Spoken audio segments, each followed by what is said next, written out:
Friends, അങ്ങനെ നാളെ November 30 റാഞ്ചിയിലെ സ്റ്റേഡിയത്തിൽ ഉച്ചയ്ക്ക് 1:30 India south Africa one day match തുടങ്ങുകയാണ്.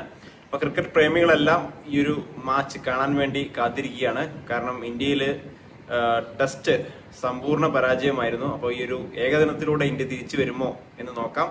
വളരെ ശക്തമായ ടീമാണ് സൗത്ത് ആഫ്രിക്ക. നമുക്കറിയാം, ഒരുപോലെ ബൗളിങ്ങും ബാറ്റിങ്ങും ഫീൽഡിങ്ങും. SSC Jaiswal, Rohit Sharma opening, left and right hand combination opening ഇറങ്ങണം എന്നതാണ് തോന്നുന്നത്. അതായിരിക്കും നല്ലതെന്ന് തോന്നുന്നു. വൺ ഡൗൺ വിരാട് കോഹ്ലി നന്നായിട്ട് തിളങ്ങേണ്ട ഒരു മത്സരമാണ്. അദ്ദേഹത്തിന് വളരെ ക്രൂഷ്യലാണ്. പിന്നെ തിലക് വർമ്മ, അതുപോലെ KL രാഹുൽ. പിന്നെ അതിനിടയ്ക്ക് ഒരുപക്ഷെ ഋഷഭ് പന്തിനോ അല്ലെങ്കിൽ ഋതുരാജ് ഗെയ്ക്വാദിനോ ചാൻസ് ഉണ്ടാകാം. അതിലേതെങ്കിലും ഒരാളെ ആയിരിക്കും സെലക്ട് ചെയ്യുന്നത്. അപ്പോൾ ഉറപ്പ് പറയാൻ പറ്റുന്നില്ല. ഋതുരാജ് ഗെയ്ക്വാദ് ഓപ്പണർ ആയതുകൊണ്ട് ഋഷഭ് പന്തിന് ചാൻസ് കൊടുത്തേക്കാം.